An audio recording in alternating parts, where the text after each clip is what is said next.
Por lo pronto vamos a darle la bienvenida ya, la entrada a nuestro querido maxi abogado Violeta Federico Anaya.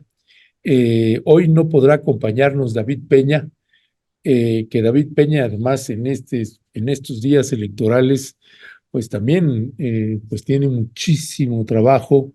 No crea, también pues de pronto hay pues demandas, solicitudes de todo tipo y bueno, la asesoría de proyectos pues no está nada sencilla, hay que conocer los temas y claro, pues si uno tiene al alcance a un maxi abogado como Federico Anaya o como David Peña, pues claro que es que lo van a jalar, ¿no? Para que dé ahí asesorías, talleres y demás, ¿no, Violeta?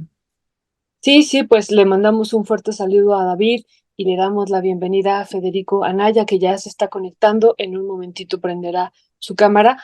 Y pues temas también muy importantes, Ernesto, muy, muy importantes que estaremos aquí abordando en la recta final, también en este contexto, pues ya del proceso electoral. Ya estamos viendo allá a Federico. Federico, muy buenos días, ¿nos escuchas? Bien, ¿cómo han estado ustedes? Bien, bien, Federico. Aquí decíamos hace ratito, regresando hace unas horas de Guanajuato, de León, Guanajuato, pues siguiendo este caso y acompañando pues a los padres de Javier Modesto que desapareció y que bueno, pues ya estaremos compartiendo este trabajo el día de mañana. Así es que, pues bienvenido, Federico. Gracias. Buenos días a todos. Buenos días, mi querido Federico. Pues bueno, varios temas que abordar que proponía también el maxi abogado Federico Anaya. Suprema Corte valida que la Fiscalía General de la República obtenga información bancaria sin orden judicial. Por un lado, unos celebran, por otro lado, otros protestan, y por otro lado, es lo que es ley y otro lo que consideramos que debería ser, porque bueno, entiendo que uno de los argumentos que se han usado pues tiene que ver con estas organizaciones delictivas, lavado de dinero y que pues la autoridad tenga una facultad más inmediata de poder intervenir. Así que pues desde los ángulos donde cada lado va narrando o va colocando los temas, tiene su pro y su contra, según se mire. ¿Cuál es tu mirada, mi querido Federico?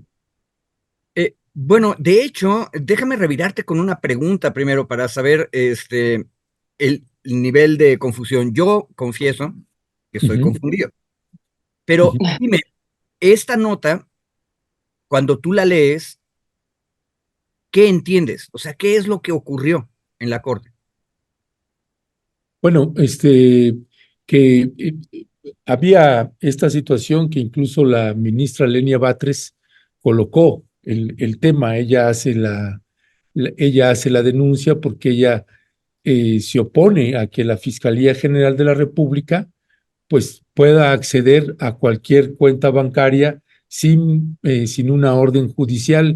Ella da una serie de fundamentos que seguramente tú los leíste y Ujú. que nos estarás platicando y estaremos platicando más al respecto. Claro, desde nuestro punto de vista, la ministra Batres y en el razonamiento que dio, pasamos el video, de hecho, con el razonamiento y la explicación que ella da de por qué no debería.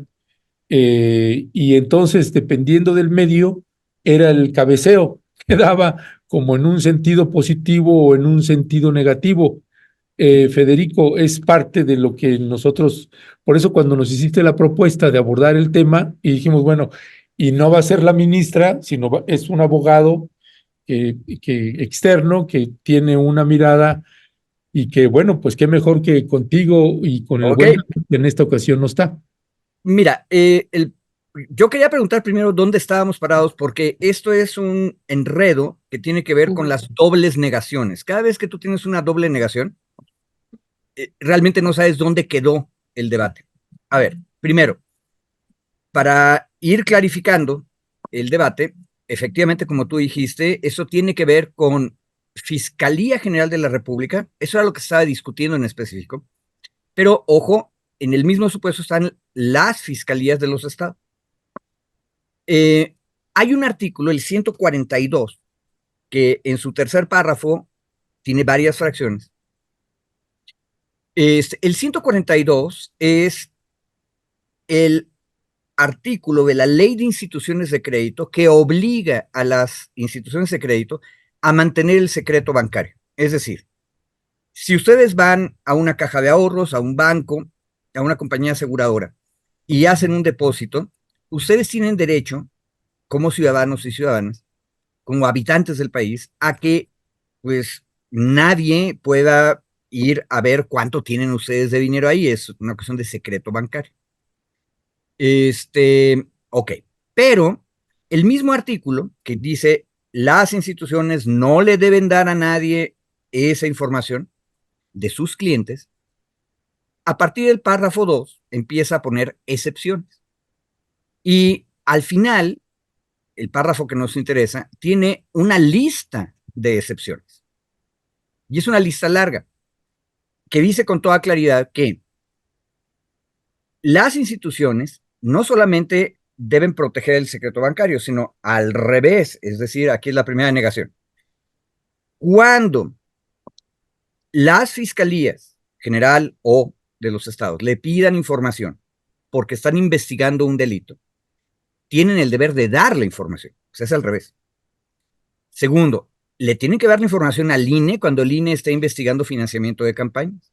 Le tienen que dar la información a la Auditoría Superior de la Federación si está investigando cómo se utilizaron los bienes o recursos públicos para una obra, por ejemplo.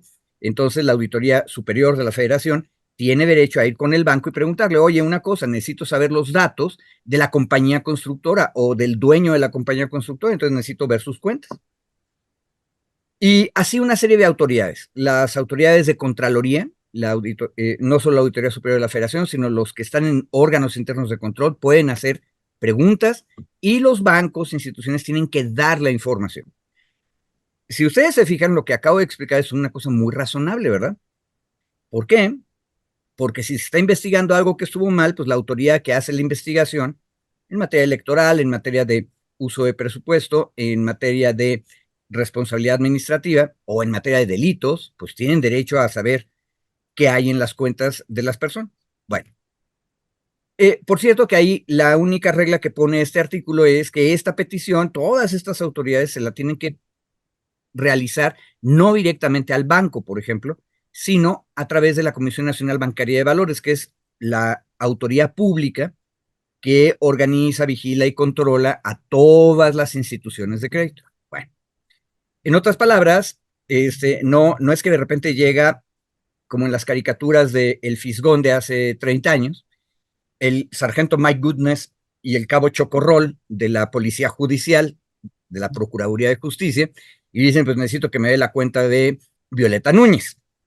Y el gerentillo del banco pues va a decir, no, claro, por supuesto, porque los otros vienen armados, ¿no? No es así. La Procuraduría, ahora la Fiscalía, a través del fiscal general, o sea, es una cosa bien formal, o de un funcionario alto, hace la petición por escrito a la Comisión Nacional Bancaria de Valores. Y esa va a ser la primera que analice, o sea, no puede ser, necesito que me des esta información porque tengo curiosidad de saber cuánto dinero tiene Violeta en sus cuentas. No, pues que tengas curiosidad no basta, me tienes que decir por qué, ¿sí? Y yo tengo Oye, Federico, nada más un paréntesis aquí por esta información que también se publicó por parte de la Suprema Corte, ¿no? Que es la Suprema Corte rechazó declarar inconstitucional con efectos generales la facultad de la Fiscalía para solicitar datos financieros de una persona sujeta a investigación por posibles delitos fiscales. Y aquí me parece esto importante, aún cuando no tenga una orden judicial previa, ¿no? O sea, aún cuando no tenga una orden judicial previa, que eso es parte de la discusión también de fondo. Perdón, nada más ahí. Pero qué bueno, porque Violeta ahorita no regresa a qué es lo que está recibiendo la sociedad ahorita como información. Y a ustedes en la audiencia se van a dar cuenta que esto nos está enredando a todos. El artículo que está vigente y es la regla, lo que dice es, la Fiscalía, sin orden de un juez, puede solicitar a través de la Comisión Nacional de Bancaria y de Seguros la información de una cuenta. Eso es lo que dice la ley, ¿sale? Bueno, ahora, eso por supuesto le ha provocado dolores de cabeza a los abogados de los bancos, por ejemplo. y también probablemente a los abogados de algunas personas que han hecho trácalas y no quieren que sea tan fácil que eso llegue a conocimiento de la Fiscalía o del INE o de la Auditoría Superior de la Federación. O sea, no es nada más la Fiscalía, son varios.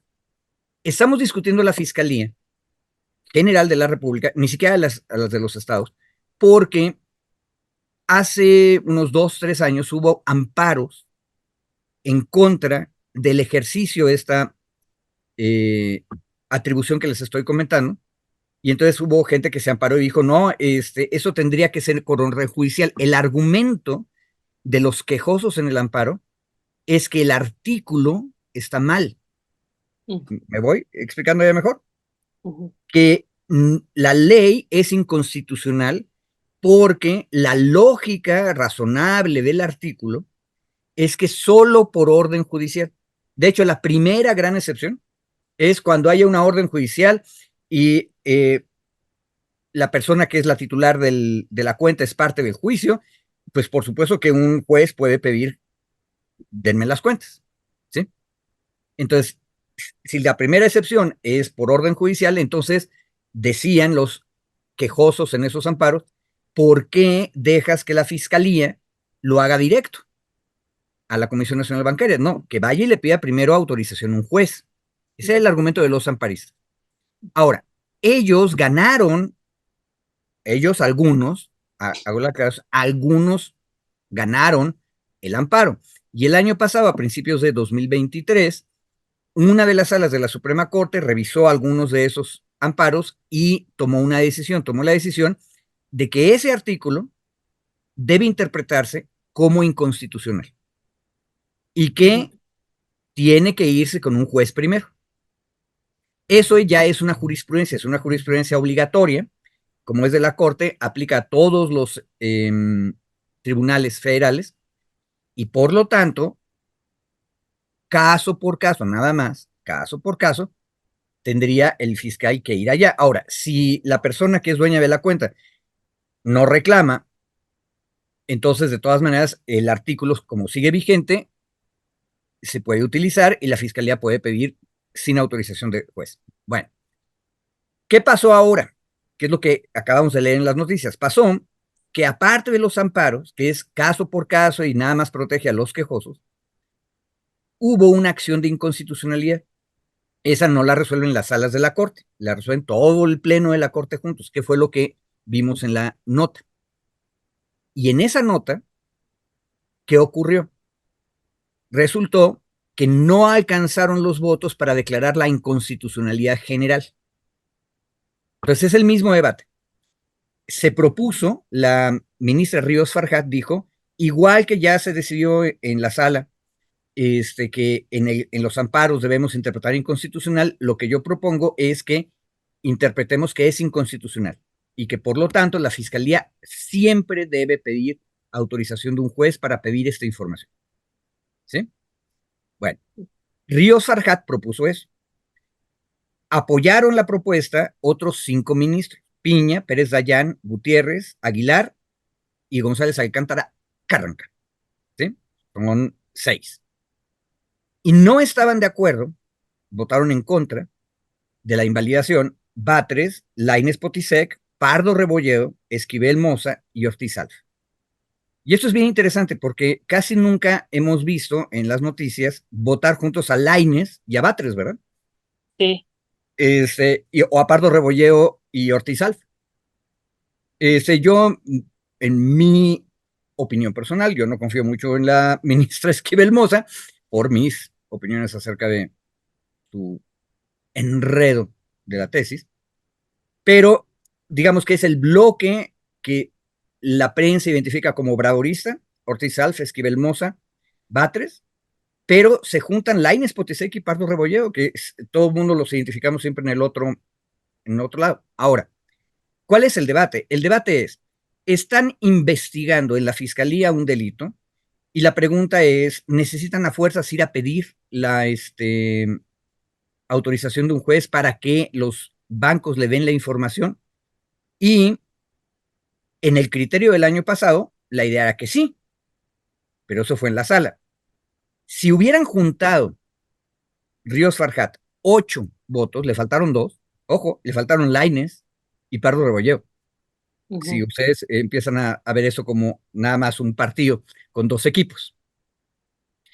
Si Lainez y Pardo Rebolledo hubieran votado del lado de Ríos Farjat, hubieran ganado y entonces hubiera sido para toda la República, para todos los ciudadanos, inconstitucional que la Fiscalía le pida directamente a la Comisión Nacional Bancaria la información.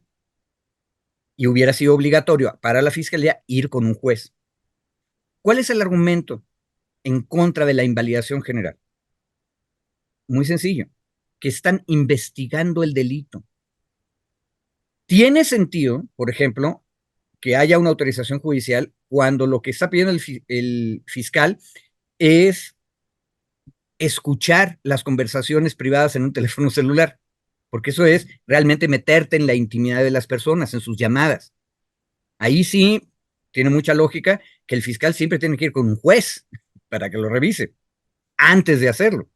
Pero en este caso es información física que en principio, ojo, en principio está en un registro público. Los bancos tienen la obligación de tener ese registro y la Comisión Nacional Bancaria y Valores es una institución pública que controla eso. ¿Sí? Y entonces, si es un registro público, pues es razonable ir y verificar ese asunto. ¿Para qué le pones un extra de trabajo al fiscal? Porque de todas maneras, esos datos van a llegar a un juez si el fiscal decide acusar a alguien. Si decide no acusar a alguien, pues ya no hubo molestia, ¿verdad? Entonces, yo entiendo que Lainez, Pardo y Batres, Esquivel y Ortiz lo que están diciendo es, dejemos que las autoridades de investigación hagan su investigación, porque de todas maneras esa investigación va a terminar siendo revisada por los jueces. Entonces, rechazaron el proyecto de Ríos Farjat. Ahora, si ustedes se fijan, esto que acabo de decir no es exactamente lo que estábamos interpretando al principio, ¿verdad? Porque en la visión polarizada, nosotros pensamos que pues, la izquierda de la Corte necesariamente está en contra de las investigaciones de la Fiscalía, ¿verdad? No, en realidad hay ocasiones en que esta izquierda de la Corte lo que dice es, tampoco le pongas tantas dificultades a la investigación, porque entonces no vas a poder proteger a las víctimas. Pero yo sugerí este tema porque era un tema especialmente enredado. Yo me tardé un rato en entender qué era lo que estaban discutiendo. Y la otra cosa, ya de por sí ahorita, para que todos estemos tranquilos en los dos lados de ese debate específico, ahorita está vigente una jurisprudencia que dice, cuando llegue un caso particular y tengan ustedes este problema, la jurisprudencia obligatoria todavía es que si se queja la persona dueña de la cuenta, el juez de amparo tiene que ampararla y decirle, Ministerio Público, primero ve con el juez para que te autorice recibir la información. Entonces, están obligando a la revisión judicial, de todas maneras. Eso es lo que está ahorita como jurisprudencia permanente. Lo que no hizo la Corte, porque no juntaron los 8 votos, fue decir esto es inconstitucional todo el tiempo para cualquier caso. Gracias, Federico. Pues sí, como tú dices, amplia explicación y es muy, muy necesaria. Federico, ¿qué implicaciones tiene esto que finalmente vota la Suprema Corte y que, como tú dices, no alcanza los votos necesarios para declararla inconstitucional? Pero aquí hay un elemento también bien importante que yo te quisiera preguntar cuando se habla de personas sujetas a investigación por posibles delitos fiscales. Ya ahí se está cerrando, ¿no? O sea, no estamos hablando pues de cualquier cuentaviente que pudiera estar siendo investigado, sino estamos hablando de este concepto y de este delito fiscal. Y bueno, sabemos que también aquí hay varias personas en nuestro país pues que han evadido impuestos y que también iría, tú crees o no, dirigido esta posibilidad de que se investigue sin una orden judicial a estas personas pues con grandes, muchas de ellas fortunas que han pues cometido estos delitos fiscales.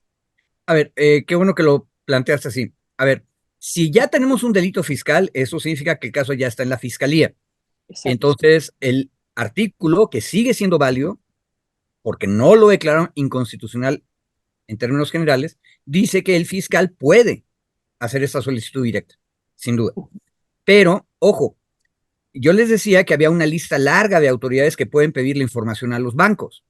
De hecho, son 9 tipos de autoridades. Y antes de que sepamos que hay un delito fiscal, pudiera ser que la Autoridad Hacendaria Federal, es decir, el SAT, pida esa información para ver cómo están las cosas. Es una investigación del SAT, investigando cómo está un contribuyente, y no necesita irse con el juez primero. Esa es la fracción quinta del tercer párrafo que estaban discutiendo los ministros. Esa no se puso en duda. El SAT puede pedir esa información y se la tienen que dar los bancos, por supuesto, con este requisito de que primero la petición la va a revisar la Comisión Nacional Bancaria. Ese es el SAT. La Secretaría de Hacienda también puede hacerlo para ciertos casos. El tesorero de la Federación, que es el que recibe los pagos y hace pagos a terceros, también puede hacerlo. Entonces, para delitos fiscales, tú tienes ahí 3 grupos de autoridades que pueden hacer la petición a los bancos sin necesidad de un orden judicial, porque están investigando. ¿Me explico? Yo creo que ahí es el punto importante. Ya, gracias, Federico. Federico, pasando a otro tema, esta parte de que también nos escribías haciendo también algún tipo de pregunta, pero finalmente, Federico, pues ya va a ser el proceso electoral en 6 días. Estamos a nada de que sean las elecciones, pues empiezan a ver todo tipo de golpeteos y demás. Finalmente, ¿qué dimensión le darías tú, Federico, a esta extraña, por decirlo de alguna manera, recuerde usted que la palabra extraña reunión o rara dice nada, es decir, no se entiende o podría interpretarse de muchas maneras. Esa extraña reunión de la ministra Piña con pues ministros electorales, con magistrados electorales o ministros electorales y el presidente del Partido Revolucionario Institucional, Alejandro Moreno. ¿Qué dimensión darle a ese tipo de encuentro que se había mantenido en lo oscurito y que finalmente se hace público y hasta donde tengo entendido, la ministra Piña, que es la presidenta de la Suprema Corte de Justicia de la Nación y de la Judicatura Federal, pues ha dicho nada al respecto, es decir, no aclara, no explica, y en términos de pues el cargo que tiene, ¿qué dimensión terminarías dándole a ese tipo de encuentro, Federico? Mira, el asunto es este. Hay que Porque recordar. no hay ilegalidades, ¿verdad? Ahí. No, yo te diría que están todas las ilegalidades. De hecho, en este espacio, ustedes correctamente le preguntaron de esto al diputado Almaguer, de Morena. Y él les explicó, si mal no me acuerdo, pero si ya me estoy enredando de noticiero, ustedes corríjanme. No, sí le preguntamos, de esta cena. Y él aclaró que estaban al borde de ir a una reunión con los magistrados electorales. Sí. Ok. Y él todavía aclaró como 2 o 3 veces que ellos van a una reunión que se va a realizar en la sede del Tribunal Electoral del Poder Judicial de la Federación, porque está prohibido que los magistrados se anden reuniendo en cualquier lado con los partidos, ¿verdad? Bueno, entonces sí, primero que nada es ilegal. Por eso el escándalo, y ojo, yo creo que aquí vale la pena que la audiencia piense de dónde viene la noticia. O sea, en México sabemos, si vemos una noticia en La Jornada, podemos imaginarnos de dónde viene la noticia, o si la vemos en Reforma, es del otro lado, ¿verdad? Claro. Eso se vale. Bueno, en este caso viene de Milenio. Milenio está más bien del lado de Reforma, aunque se pelean entre ellos, ¿sí? Son competidores. Milenio fue el que nos acaba de decir hace menos de 2 semanas que en diciembre del año pasado, a la mitad de una crisis horrible donde los magistrados electorales estaban peleándose para quitar al presidente del Tribunal Electoral del Poder Judicial Federal, en ese momento de crisis, la ministra Piña, que es la presidenta de la Suprema Corte de Justicia, empezó a hacer llamadas telefónicas, a mandar mensajes de WhatsApp y a organizar una cena. Y en la cena en medio de esta crisis, pues era muy obvio, estaba la ministra Piña. Asumimos todos, aunque eso ya no me quedó claro cuando revisé los materiales, que también estaba el dueño de la casa, que es el ministro Así González es. Alcántara Carranca. Suponemos que él también estaba, pero luego ya ven que en algunos círculos uno presta la casa para que otros cenen y uno no está ahí cenando, pero bueno, quién sabe.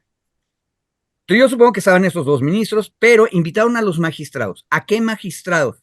A los tres que se habían rebelado en contra del magistrado Reyes, que era el presidente del Tribunal Electoral, y prácticamente lo obligaron a renunciar. Eso, acuérdense, fue una crisis en noviembre, diciembre del año pasado. En ese contexto se convoca esta cena. Hasta ahí está bien, porque, recordemos, el Tribunal Electoral es parte del Poder Judicial de la Federación. Los magistrados de ese máximo Tribunal Electoral son electos por el Senado, igual que los ministros de la Corte, pero las ternas no vienen del presidente. Porque hace mucho tiempo, ahí por 96, México tomó la decisión democrática de que no le gustaba que el presidente anduviera también mandando las ternas de los magistrados electorales. Pero entonces, ¿quién las manda? La manda la Corte. Y yo he escrito en algunas ocasiones que ahí pasaron milagros de los más milagrosos. Reyes, el magistrado, que sigue siendo magistrado, pero ya no es el presidente del Tribunal Electoral, por ejemplo, no tenía ninguna carrera judicial y había sido toda su vida asesor de priistas o de panistas. Y era amigo, el dedo meñique, en realidad, de un gran líder panista en el Senado. Entonces, milagrosamente, su nombre apareció en una terna que venía de la Corte.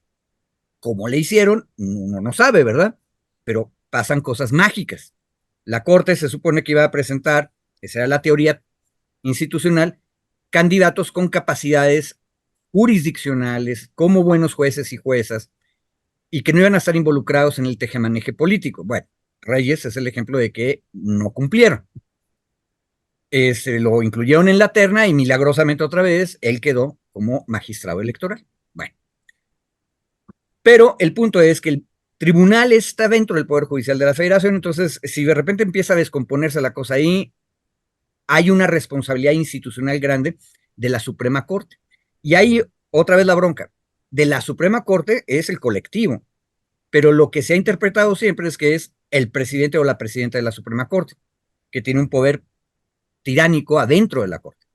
Entonces, lo que vimos, gracias a Milenio, ojo, esto no viene del lado izquierdo de la prensa, Milenio nos informa que la ministra Piña estuvo primero presionando para que los otros en el Tribunal Electoral no quitaran a Reyes, que era su presidente, y luego cuando ya no logró su objetivo, los invita a cenar un poco para hacer la paz, se entendía. ¿Y qué ocurrió? Que ese es el escandalote, que cuando llegan a la cena, ahí está sentado en la mesa Alito Moreno, un presidente notoriesísimo de uno de los partidos que está en la competencia electoral. Ojo, esto es en diciembre, pero ya empezó el proceso electoral 2024. Pues, ¿de qué se trata?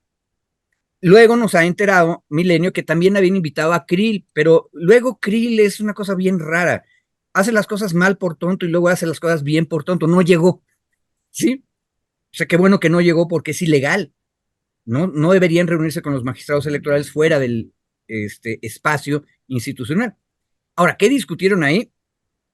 Uno de los magistrados electorales declaró a Milenio, discutimos puras cosas institucionales.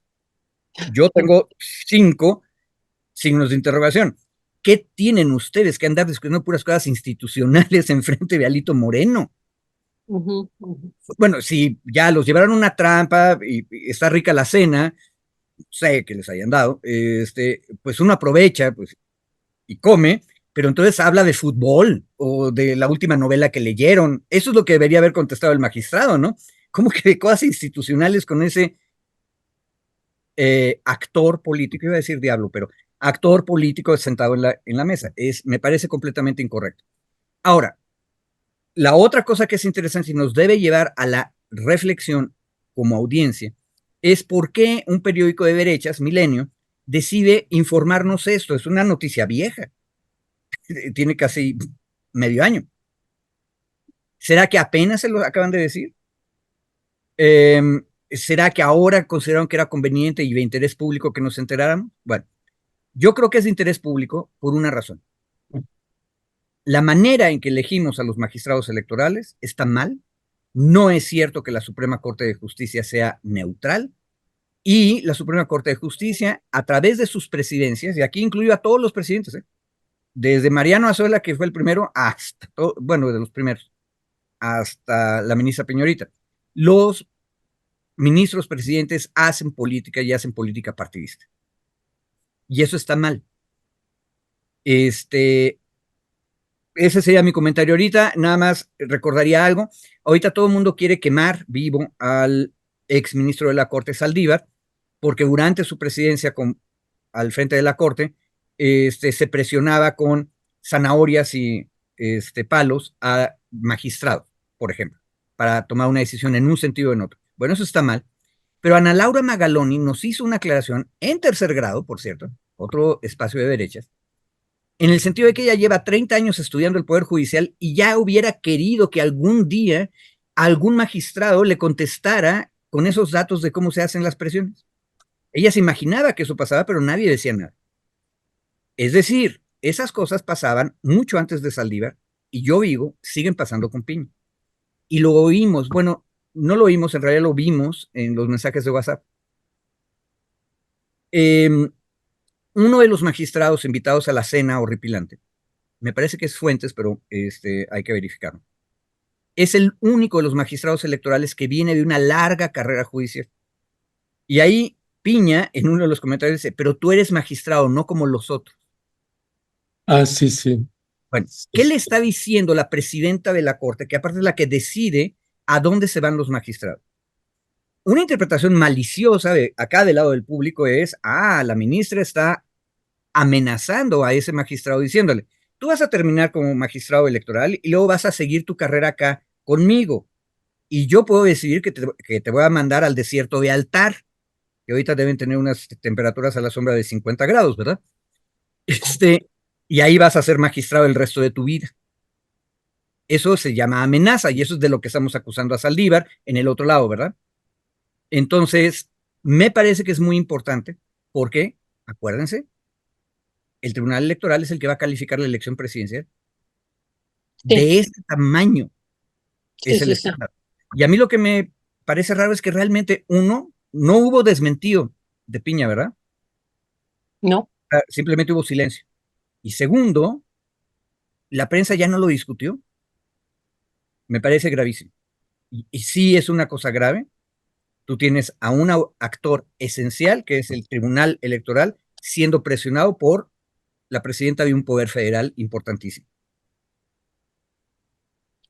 Federico, pues es muy importante lo que nos estás comentando. Vamos haciendo un seguimiento, pues como muchos de ustedes en la audiencia y de ti, Federico y Ernesto, pues vamos siguiendo al Heraldo, vamos siguiendo al Financiero, al Economista, todos estos programas que también hay en radio y televisión.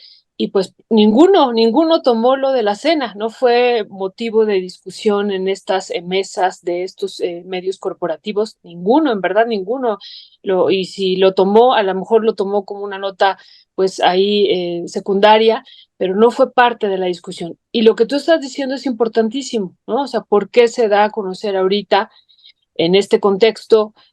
Y además, cuando sabemos que el Tribunal Electoral es quien va a calificar las elecciones, y una situación importante es que vemos todos los días, antes de entrar a este noticiario yo venía manejando y escuchaba en la radio de las cientos de violaciones constitucionales que ha tenido el presidente de la República. Ya mañana estaremos dando esa nota para compartirla aquí con la audiencia, pero a estas se suman también estas declaraciones de las violaciones electorales que ha cometido desde la mañanera y desde otros espacios.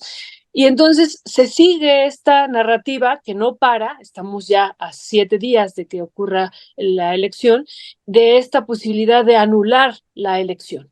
Entonces, bueno, es muy grave lo que ha pasado. Qué bueno, yo considero que qué bueno que Milenio dio a conocer pues esta entrevista, es el periodista Frausto, ¿no? El periodista que da a conocer, Salvador Frausto, esta noticia, y nos parece muy, muy importante en esta idea de la oposición de la posibilidad de intentar anular la elección y de vivir, Federico, que en algunos momentos lo hemos estado anunciando, pues esta judicialización que se ha vivido en América Latina de las elecciones de los partidos con un cierto tilde de izquierda.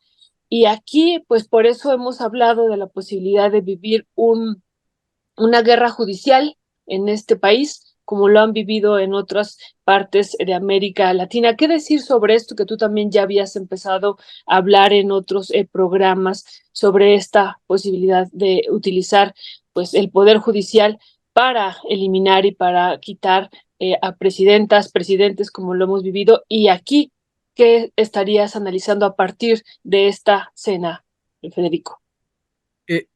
Mira, yo sugerí este tema porque me parece relevante. El gran tema de esta última semana del proceso electoral tiene que ser llamar a la ciudadanía a que reflexione sobre la importancia de ir a votar. Y ojo, desde la primera marcha rosa yo decía que qué bueno que salió la derecha a las plazas, porque ese es el lugar donde hay que discutir las cosas. En público hay que decir estoy a favor, estoy en contra, y luego cuando lleguen las elecciones, que es lo que va a pasar la semana que viene, todo el mundo sale a votar, contamos los votos y vemos quién gana. De eso se trata. Y ahora resulta que atrás de bambalinas, detrás de una gruesa cortina, sin que la ciudadanía se entere, tú tienes a la ministra Piña presionando a un magistrado electoral, recordándole que él sigue teniendo una carrera judicial, ¿a qué? Y luego organizando una cena donde se aparece un líder de un partido. Ojo, cuando el diputado Almaguer les dijo a ustedes que va a ir a una reunión con los magistrados electorales, hizo una aclaración también bien importante. No solamente va Morena y el Verde y el Partido del Trabajo, en esa misma comisión van el PRI, el PAN, el PRD y Movimiento Ciudadano, porque es el poder legislativo que va a reunirse con el poder judicial en materia electoral en público de la gente en la sede oficial. No en público. Es público, exactamente.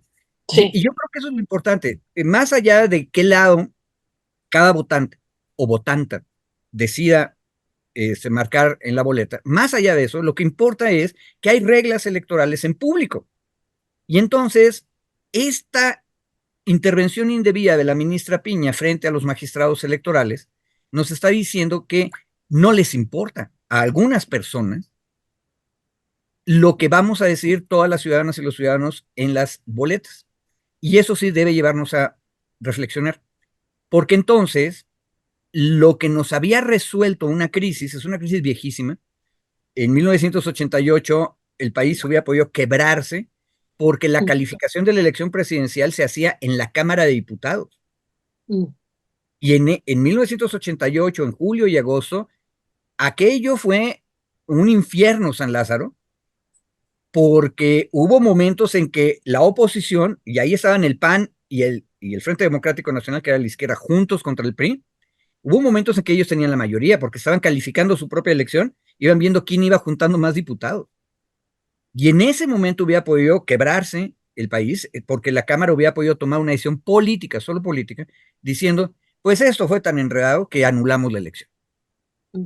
Era una posibilidad. Y en un país mucho menos institucionalizado que el nuestro de hoy en día, eso hubiera sido un quiebre horrible. Entonces, para evitarnos eso, porque ahora sí, ¿quién en su sano juicio va a estas cosas tan gravísimas, dejárselas a los diputados y diputadas? Eso es el prejuicio popular. En realidad son los electos, entonces son los que tienen que hacer eso.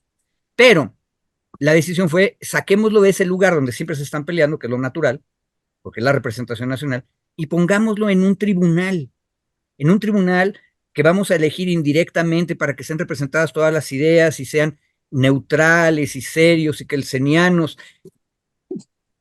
Bueno, el problema es que eso no pasó. Lo de la cena de diciembre de 2023 nos demuestra que no pasó. Entonces nada más cambiamos la Cámara de Diputados con 500 diputados, 250 contra 250 agarrados de la greña, y Félix Salgado Macedonio aventando las boletas quemadas que encontraron en una cañada de Guerrero, y Fox poniéndose unas boletas quemadas de orejas para burlarse de Salinas. Bueno, de eso queríamos salir y terminamos en una cena en Avenida de las Lomas. La pregunta de los ciudadanos y las ciudadanas es, ¿qué mejoró? Nada. Está mal. Y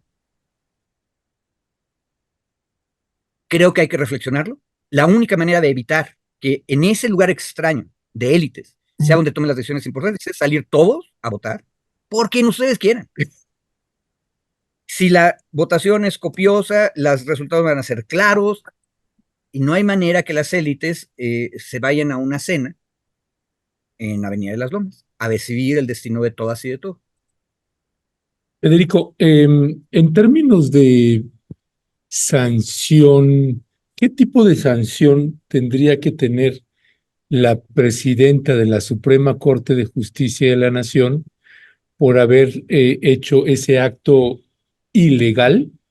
No sé si ese es el término correcto, ilegal, de reunirse con pues el presidente de un partido, con magistrados del Tribunal Electoral. Entiendo que el grupo de Morena pues está solicitando pues que renuncie o que le Sí. quiten el puesto o el cargo como ministra de la Suprema Corte de Justicia de la Nación. Desde el conocimiento que tú tienes, ¿qué procede? Mira, para ese tipo de broncas tan grandes, tienes que disparar uno de los misiles grandes de la Constitución, y es el juicio político. Ahora, ¿cuál es el problema del juicio político? Que necesitas juntar mitad más uno en la Cámara de Diputados para acusar y luego necesitas juntar 2/3 de los senadores para condenar. Y la condena es la destitución. Ahora sí que en democracia es bien difícil juntar esos números en las cámaras. Pero me parece que por lo menos en una declaración que vi por ahí durante la semana pasada, la izquierda parlamentaria sí dijo, esto implica juicio político. De por sí ya hay una demanda de juicio político por otra cosa, que la presentó Saldívar. Acuérdense, por cierto, todo el mundo puede ir a la Cámara de Diputados a presentar una demanda de juicio político, cualquier persona. No hay ningún requisito de nada. Entonces, Saldívar ya presentó la suya, pero esta es una causa también de inicio de un juicio político. Y el problema, esa sería la sanción sería la destitución a través de eso. Pero es un camino largo y complicado. Y, por cierto, ahorita que lo voy viendo, esto demuestra que es mucho más efectivo otra sanción, que es la sanción de la opinión pública. Y hay una cosa interesante, no he leído a los autores, pero alguien dijo también en un espacio como este, que hay una diferencia entre opinión pública, que es lo que la ciudadanía en general, el pueblo en general piensa, y la opinión publicada, que es lo que las personas que tienen un espacio en la prensa publican, ¿sí? Entonces digamos que son las opiniones más concretas. Bueno, lo que es interesante es que la opinión pública quedó enterada de este hecho, que es ilegal, es ilegítimo y es una cosa mala y mal hecha, aparte. Vean los WhatsApps de la ministra, ya no te voy a hablar por este medio cuando se da cuenta que el otro probablemente lo va a publicar. O sea, qué tonta de andar poniendo cosas en WhatsApp. Es un medio escrito. Pero la opinión pública ya sabe y en ese sentido ya sanciona, o sea, tiene una opinión. Pero la opinión publicada, que por eso insistía yo en que lo discutiéramos hoy, parece haber tomado la decisión de no discutirlo. O sea, todo el mundo volteó, o sea, hubo un problemón y todo el mundo volteó hacia otro lado. No había ningún riesgo para Piña, o sea, iniciar un juicio político es tremendamente difícil, aparte las cámaras están ahorita en receso legislativo, entonces habría que convocarlas para que se reúnan a discutir esto, está muy difícil, pero es un escandalote. La opinión pública, que somos todos y todas, tenemos derecho a que discutamos este asunto, porque esta servidora pública, Piña, este caso nos demuestra que no sirve a la gente. Es más, ni siquiera le sirve a la derecha. O sea, es poco institucional lo que hizo. Entonces, no ayuda a nadie. Y el problema es que parece que la opinión publicada tomó la decisión de ya no publicar nada sobre este asunto. Y ojo, estemos pendientes. Yo esperaba, cuando salió el escándalo, que la Corte inmediatamente dijera que no era cierto. Y no solamente no hizo eso, sino que alguno de los magistrados electorales hasta nos contó cómo estuvo la cosa y lo entrevistaron. Entonces, Me parece que es grave. Importa discutirlo, pero Ernesto, que luego siempre busca que los abogados castiguemos a la gente, no, está complicado que lleguemos Oye, qué al fama punto. es esa, Es Federico. que Oye, qué mira cómo se barbaridad. hace Yo expectativas. busco que los castiguen, ¿verdad? Bueno, no, nada más dice, si no, habrá manera de castigarlos y pues sí, sí hay manera, pero está complicadísimo por lo que les explico. Pero discutámoslo, o sea, es un tema viejísimo, tan viejo como Roma y tan viejo como la China.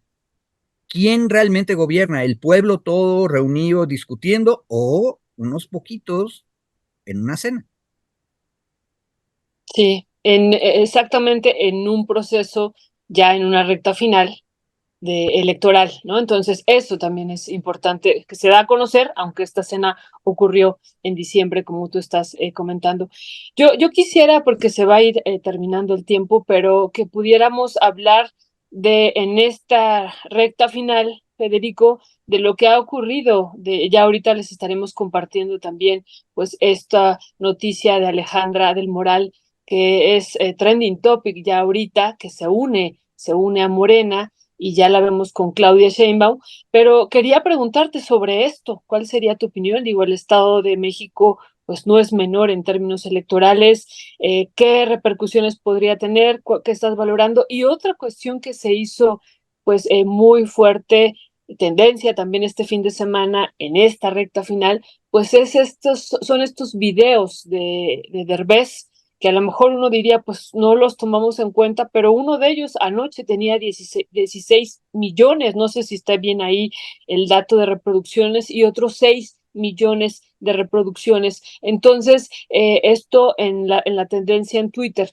Entonces, bueno, esto que estamos viviendo, Federico, en esta recta final, digo, este caso de la ministra es muy serio y debería de tener implicaciones políticas, implicaciones, ¿no? Incluso de renuncias, si viviéramos en otros países, esto ya hubiera sido una situación, pues, que ni siquiera se discutiría, se le destituiría del puesto, pero esto no ha ocurrido. Pero bueno, estos otros elementos, ¿cómo los agregamos a este análisis político ya a unos cuantos días de la elección, Federico? Mira, de una manera muy natural, los dos lados, tres en realidad con MC, están sacando lo último que tienen antes de que terminen las campañas el miércoles. Y eso Uh-huh. está bien. Entonces, tuvimos la carta de los 200 intelectuales, Uh-huh. donde pillaron a Papacho. Sí. Ellos lo dijeron, nosotros nada más repetimos. Y luego tenemos a Derbez dando su opinión. Y de hecho no es el primero de los videos de esta serie. Se valen, están tratando de convencer a sus votantes que salgan y ejerciten su libertad democrática. Es magnífico, qué bueno. También qué bueno que tenga muchas vistas, millones de vistas. Eh, el problema de la política pública, Violeta, es que puedes fallar. Y por cierto que los revolucionarios ingleses decían, eran bien religiosos en el siglo XVII, y decían, antes de la caída hubo soberbia. Este, Wow. sí, la soberbia hace Sí. creer a las élites que ellos siempre tienen la razón y no tienen que explicarle nada a nadie. Y cuando los pones en público, de repente meten la pata. Ese asunto de decir lo que queremos es apapachos, lo dijo en público un intelectual orgánico del viejo régimen y de la derecha, Aguilar Camín. ¿Cómo le cayó al resto de la gente? Pues yo tengo la impresión que en general mal, aunque supongo que los 200 hubieran votado sí, queremos a Papacho. Lo lindo de la política pública es que la gente dice su verdad, que tiene cada quien en su corazón, en frente de toda la ciudadanía, y la ciudadanía puede apreciar quiénes son. Y en ese sentido, Derbez es Derbez. La gente juzgará lo que está diciendo. Entonces puede haber 16 millones de vistas en ese video, pero no estoy seguro que 16 millones de gente apoyen a Derbez. Hay que oír lo que dice Derbez. Y cada quien tomará la decisión de si le viene bien lo que él está diciendo sobre la República o no. Y eso ayuda a que la gente tome una decisión y vaya a votar. Al mismo tiempo están pasando otras cosas. Todos los demás partidos y coaliciones están como que cerrando su argumentación. Y en el otro lado, ahorita hablamos de Derbez y de Aguilar Camín, en el otro lado también ha habido reuniones. Hubo una carta de 900 intelectuales, que el otro lado dijo que estaban muy mal.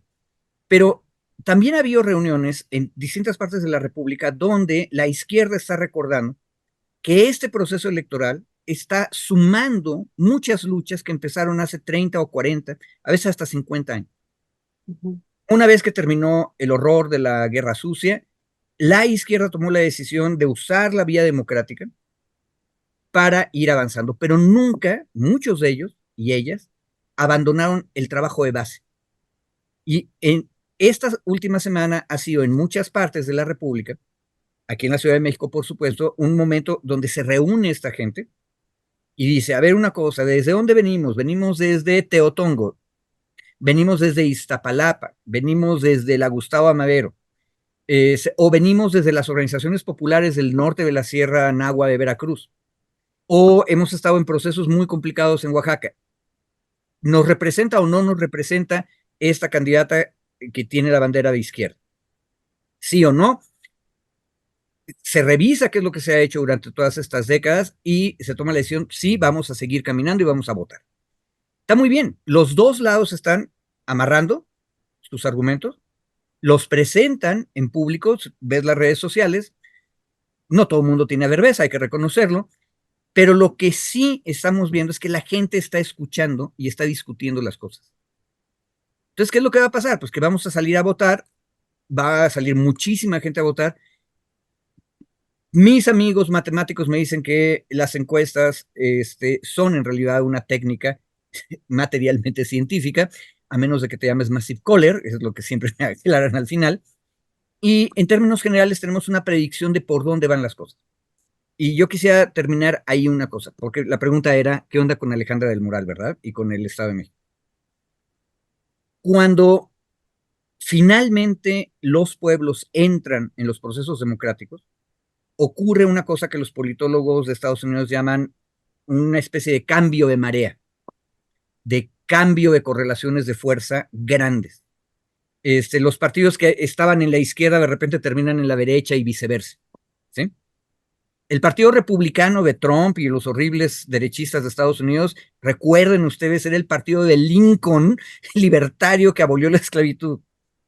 ¿Por qué están ahorita donde están? Porque ha habido por lo menos dos mareas en Estados Unidos donde el pueblo intervino y cambió la correlación de fuerzas. Ahora, ¿qué significa que renuncie la ex candidata del PRI a el gran bastión del PRI, que es el Estado de México, a su viejo partido? Significa que ella probablemente, igual que miles de personas y miles de familias, ya se dio cuenta que cambió el régimen, que la marea transformó todas las cosas y que el poder democrático popular va a quedar en otro lado. Entonces, ella tardíamente también se mueve.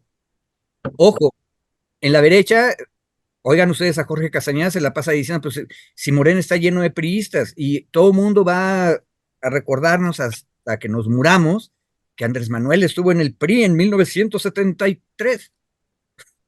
Ok, pero que me cuenten por qué se salió. Ojo, y él se salió en el año 88 y se salió por una razón tremendamente popular. Si ustedes comparan la salida de Andrés Manuel del PRI en 88 con esta de Alejandra del Moral, pues hay una diferencia gigante. La diferencia es que ahora la mayoría estaba del otro lado, ¿verdad? Pero ¿qué nos están diciendo los dos cosas? Es el primero de los que se salen, la última de los que se salen, está cambiando el régimen. Ojo, significa que está empezando una nueva era. Vean el artículo, oigan, vean o lean el artículo de Cepeda Patterson, de ayer domingo, muy bueno, porque nos está diciendo, hubo un cambio de marea, un cambio de correlación de fuerzas grande, y lo que es natural es que la clase política se acomode a eso. Es una señal de la fortaleza orgánica de la izquierda, en mi opinión. Y a mí me da tristeza en términos democráticos, porque en una democracia necesitamos siempre tener una oposición seria, que del otro lado lo que digamos sea a Derbez y a Aguilar Camín pidiendo apapachos. porque eso significa que la derecha mexicana todavía le falta mucho camino para construir una alternativa ideológica, social, que pueda seguir compitiendo con seriedad en las urnas. Ojo, en democracia necesitamos tener oposiciones, pero esas oposiciones tienen que ser siempre responsables. Ojo, no leales al régimen, eso es una cosa prisa. Responsables con la gente, con sus votantes, con la gente que cree en ellos, que necesita tener liderazgo. Ustedes entrevistaron a muchísima gente en la última Marcha Rosa. Y estoy seguro, Violeta, que coincidirás conmigo, eran sinceros. Ellas y ellos que ustedes entrevistaron son gente sincera, ciudadanos que creen en ese bloque a derechas. Qué bueno. Pero la pregunta es, ¿tienen un liderazgo de calidad que sea capaz de vivir en democracia republicana? Eso es lo que a mí me da terror. Tenemos gente que pide apapachos, tenemos gente que pide privilegios o que hace bromas. Creo que hay que estar pendientes. Y ojo, en el otro lado, ya cambió la marea, hay que estar pendientes porque la soberbia también aparece después del triunfo. Y entonces hay que ser críticos, críticos permanentes y siempre voltear a ver hacia abajo. Pero bueno, ya fue mucho rollo de politólogo teórico. No, no, no, buenísimo, buenísimo, gracias. Pues bueno, son los ángulos del maxi abogado de cómo interpreta que una ex candidata, una militante del PRI de muchos años y que era la candidata precisamente ella, Alejandra del Moral, pues que era la candidata para que contendió contra la maestra Delfina para la gobernatura del Estado de México, pues se pasa a las filas de Morena. Y bueno, pues son lecturas distintas que cada una y cada uno de ustedes tendrá y tendremos. Yo escucho a Federico, algunas partes coincidimos, otras no necesariamente, pero de eso se trata precisamente, de que pues, pues podamos opinar y que hay que escuchar a la otra, hay que escuchar al otro, el distinto ángulo, el distinto punto de vista y finalmente, lo que se va a terminar, y que creo que es un punto que me parece importante ahí, Violeta, Federico, pues es si ocupa cargo, qué cargo ocupa, etcétera, y esa es otra historia que tiene que, Ese es otro tema. ese es otro tema, ¿no? Pensando en la propia militancia de Morena, etcétera, etcétera. Finalmente, es una estrategia política que estamos a días y que pues yo puedo entender a Claudia Sheinbaum que diga, pues, bienvenida, vamos acá y vamos a la foto y la sacamos y es otro golpe estratégico. Y en esta recta final, pues estamos viendo todo tipo de golpes, unos morales, unos inmorales, cuando mienten, por ejemplo, pues toda esta campaña que está haciendo Taboada, por ejemplo, o Xóchitl, de estar colocando mentiras de manera sistemática. No importa que después se haga público que es mentira y que el dato duro no corresponde, pero que bueno, estamos a nada. Es más, pasado mañana es el último día en el que se podrá hacer campañas y después ya viene el silencio hasta el 2 de junio. Así que bueno, pues este será el escenario que tenemos. Y pues como bien señalaba Federico, pues creo que la parte importante pues es salir y manifestar nuestro voto, Federico. Bueno, y obviamente antes de salir y manifestar nuestro voto, tenemos que estar ahí en la plaza oyendo todo lo que están diciendo. La única manera de discernir lo que es una mentira y lo que es verdad es oír en colectivo. Hay un detalle, ahorita en las campañas están empezando a salir otra vez imputaciones de que hay gente que tiene dineros en los paraísos fiscales, etcétera. Pero de repente viendo yo una de esas notas, de repente me doy cuenta que el señor que está tuiteando eso es el mismo que oímos hace como un mes en una grabación organizándose para ir a romper un acto de campaña del enemigo. Y no estoy diciendo a propósito ni el nombre ni los lados. A propósito lo hago. Porque a mí, que estoy leyendo las dos notas hace un mes y medio y ahora, me suena que alguien está mintiendo, ¿verdad? O sea, un cuate que está jugando chueco en un momento, ahora viene a decirnos, como Angelito que descubrió un documento oscurísimo. A ver, el gran orgullo del pueblo reunido en la asamblea es que no nos vean la cara de tontos. Y ojo, esto va para todos. Y tenemos que estar en la plaza oyendo y tenemos que ir a la urna a votar todos. Cada quien como quiera, ¿eh? Porque aparte es lo divertido. Ya aquí en la colonia me ha tocado empezar a ver cómo el viejo vecinaje y el nuevo vecinaje empiezan a discutir por dónde van y discuten y están creando república. Eso es república. Entonces, divirtámonos, quedan 3 días de campaña y luego hay que reflexionar. Ojo, no son rollos de la ley, ¿eh? Ahí sí es tiempo de reflexión, es para eso. Muchas gracias, Federico.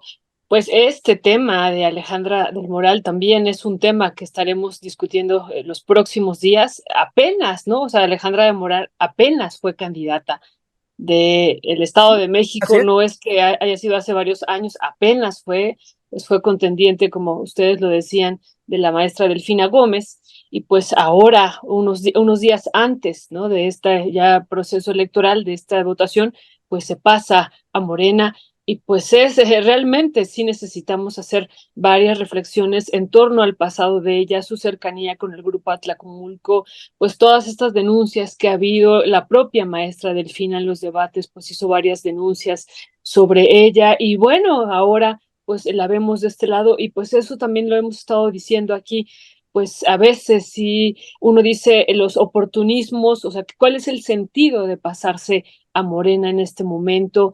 Y pues cuando se sabe que Morena pues prácticamente es un hecho que va a ganar la presidencia de la República y entonces se decide salirse de ese espacio y tener asegurado pues los próximos 6 años en términos políticos y quizá después, si Morena no gana en las próximas elecciones, el próximo sexenio, pues entonces se pasarán muchos de estos políticos que ahora vemos acá en Morena, estos chapulines, pues brincarán a otros partidos que tengan asegurado pues el triunfo electoral. Y eso es el problema, pero también las historias de impunidad que tenemos en este país, pues puede ser que si ellos siguen saltando como chapulines de un espacio a otro, pues queden impunes y eso nos preocupa. Y como bien ahorita tú lo decías, Ernesto, pues que lleguen a estos espacios políticos que ya tienen asegurado el triunfo y que ellos puedan ocupar pues estos puestos cuando también está la militancia que lleva algunas décadas y décadas haciendo trabajo de base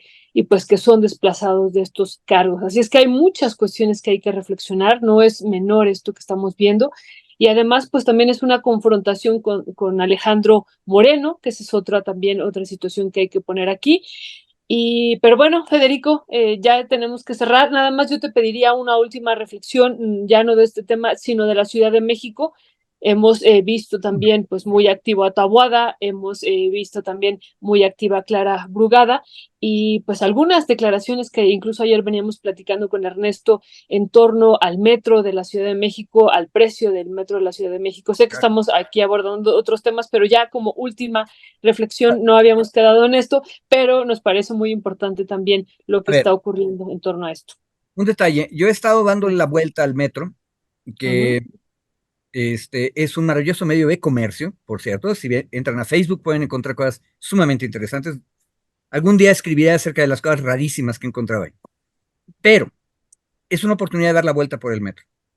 Y también es una oportunidad de darte cuenta de cómo la Ciudad de México se volvió mucho más que un mosaico de colonia separadas y que la gente no se conocía. O sea, la gente realmente ahora atraviesa la ciudad de un lado al otro. Esto último que decías, o sea, el asunto de empezar a hacer cobros diferenciados en el metro, primero, técnicamente no creo que ayude en nada a las finanzas del metro. Es como cobrar las cuotas de la UNAM, decíamos en la época del CEU. Aunque cobráramos, de todas maneras, no se va a resolver la bronca financiera. Entonces, mejor la gratuidad y buscar otras maneras de financiamiento público. Eso es el metro. El metro es un sistema de transporte subsidiado para asegurar que haya una entidad federativa unificada, para asegurar que la gente que está en la Benito Juárez, en la Colonia del Valle, cuando tenga necesidad pueda ir al Museo Yanquic en Iztapalapa, que por cierto es una chingonería. Y ahora hay manera de hacerlo. Ahora, me preguntas cómo va la Ciudad de México. La Ciudad de México, con todas sus contradicciones, va de maravilla. Primero, porque finalmente, en 21, la derecha estaba muy contenta porque ganaron la mitad de las delegaciones y uno veía el mapa de la ciudad entre Oriente y Occidente. Esa es entre la parte popular, más plebeya, y la parte más meritocrática, media, clase media, etc. Pero ahora, en la elección de 24, es toda la población junta e importan los números. El problema de la derecha siempre ha sido demográfico. Hay una tendencia a que las élites se envían chiquitas. ¿Quién les manda? Por tener un sistema social injusto, diría alguien, ¿verdad? Son bien poquitos, entonces a la hora de que todo el mundo vote y todos los votos cuentan igual, hay mucho más peso en Iztapalapa y en Gustavo Madero que en Benito Juárez. Pero lo interesante del punto es que también hay derechas en el Oriente y también hay izquierdas en Occidente. Y lo que está pasando ahorita por primera vez es que tú tienes una discusión seria de esto.